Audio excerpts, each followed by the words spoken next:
Salam pemirsa, 15 April 2025, pemerintah Tiongkok melalui kepolisian kota Harbin secara resmi mengumumkan daftar buronan terhadap 3 agen rahasia NSA, National Security Agency Amerika Serikat.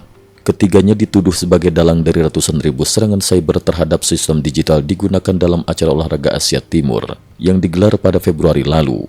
Dalam pengumuman resmi yang disiarkan kepada publik, otoritas Tiongkok juga menawarkan imbalan kepada siapa saja yang dapat memberikan informasi mengenai keberadaan ketiga agen tersebut.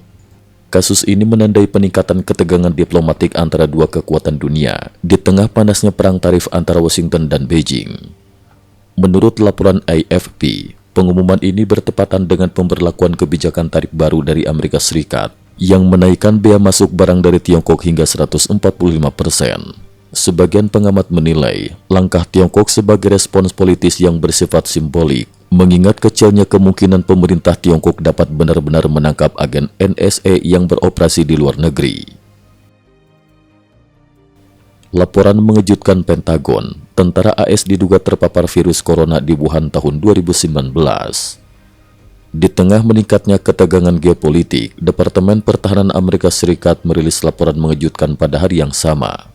Laporan tersebut mengungkap bahwa 7 anggota militer AS yang mengikuti Olimpiade Militer Dunia World Military Games di Wuhan, Tiongkok pada 18 hingga 27 Oktober 2019 mengalami gejala klinis yang mirip dengan infeksi virus corona. Lebih mencengangkan lagi, laporan tersebut juga mencatat bahwa 1 bulan sebelum acara olahraga internasional itu digelar, Bandara Internasional Tianhe Wuhan telah melakukan latihan simulasi penanganan wabah penyakit menular. Fakta ini memicu spekulasi bahwa penyebaran virus penyebab pandemi COVID-19 mungkin telah dimulai jauh sebelum Desember 2019. Para pengamat menilai temuan ini bisa memperkuat tuduhan bahwa pemerintah Tiongkok sengaja menutup-nutupi penyebaran awal virus, sehingga menyebabkan keterlambatan respon global dan menyebarnya pandemi ke seluruh dunia secara masif dan tak terkendali. Manuver diplomatik Filipina, kapal patroli besar sandar di Vietnam saat kunjungan Xi Jinping. Sementara itu, di Asia Tenggara, situasi politik regional memanas seiring dengan kunjungan Presiden Tiongkok Xi Jinping ke Vietnam untuk memperingati 75 tahun hubungan diplomatik antara Beijing dan Hanoi. Namun momen ini dibayangi oleh kedatangan kapal patroli terbesar milik penjaga pantai Filipina yang bersandar di pelabuhan Ta Nang, lokasi yang sama dengan kegiatan kenegaraan presidensi. Kapal tersebut diketahui merupakan hasil pembangunan teknologi tinggi di Prancis dan dilengkapi dengan perangkat pemantauan modern. Banyak analis meyakini bahwa kedatangan kapal ini bukanlah kebetulan, melainkan sebuah sinyal diplomatik kuat dari Manila terhadap ekspansi pengaruh Tiongkok di Laut China Selatan. Langkah ini semakin diperjelas dengan intensifikasi kerjasama keamanan maritim antara Filipina dan Vietnam yang belakangan diketahui menjalin komunikasi intensif untuk memperkuat aliansi dalam menghadapi ancaman klaim sepihak dari Beijing. Tiongkok bangun 50 proyek sipil militer di Pasifik, strategi rantai mutiara terungkap. Dalam laporan eksklusif yang dirilis oleh majalah Newsweek, diungkap bahwa Tiongkok selama 2 dekade terakhir telah mengembangkan lebih dari 50 proyek infrastruktur di negara-negara kecil di kawasan Pasifik. Meski secara resmi disebut sebagai proyek sipil seperti bandara dan pelabuhan, namun desain teknisnya mengindikasikan potensi kuat untuk penggunaan militer.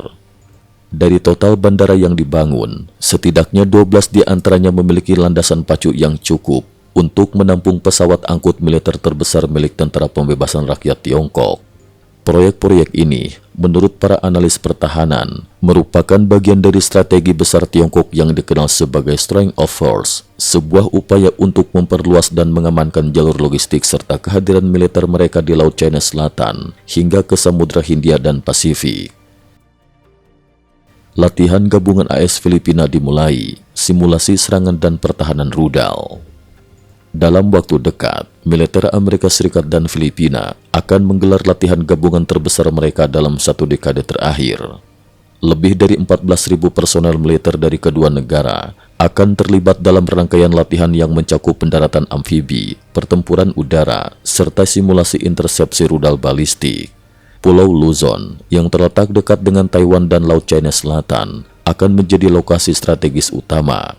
Amerika Serikat juga telah mengirimkan sistem pertahanan rudal tercanggih mereka ke wilayah ini. Meski lokasi penempatan sistem tersebut dirahasiakan, spekulasi menyebutkan bahwa keberadaannya dimaksudkan sebagai penangkal terhadap potensi ancaman dari Tiongkok. Rusia ajukan pangkalan udara di Indonesia, ketegangan baru muncul di kawasan. Salah satu perkembangan geopolitik yang paling mengejutkan datang dari kawasan Pasifik Selatan. Pemerintah Rusia dilaporkan telah mengajukan permohonan resmi kepada Indonesia untuk membangun pangkalan udara militer di Pulau Biak, Papua. Jika disetujui, fasilitas ini akan menjadi pangkalan militer Rusia pertama di Asia Tenggara, berjarak hanya sekitar 1.400 km dari daratan Australia. Reaksi Australia datang dengan cepat dan tegas. Menteri Luar Negeri Penny Wong menghubungi otoritas Indonesia untuk meminta klarifikasi dan menyampaikan keprihatinan mendalam. Namun Menhan Indonesia menyatakan dengan tegas bahwa Indonesia tidak akan mengizinkan kehadiran militer asing di wilayah kedaulatannya, sesuai dengan prinsip politik luar negeri bebas aktif dan menjaga stabilitas regional. Kesimpulan: dalam satu hari, dunia menyaksikan eskalasi geopolitik dari berbagai front, tuduhan serangan cyber dan penyebaran virus, persaingan pengaruh di Asia Tenggara, pembangunan militer terselubung di Pasifik, hingga kemungkinan hadirnya kekuatan baru di Indonesia. Semua peristiwa ini membentuk mozaik besar dari pertarungan global antara negara-negara adidaya dan kawasan yang kian menjadi medan kompetisi strategis. Situasi ini bukan hanya mencerminkan rivalitas, tetapi juga menandakan babak baru dalam pertarungan hegemoni global. Cukup sekian dulu, terima kasih atas perhatiannya.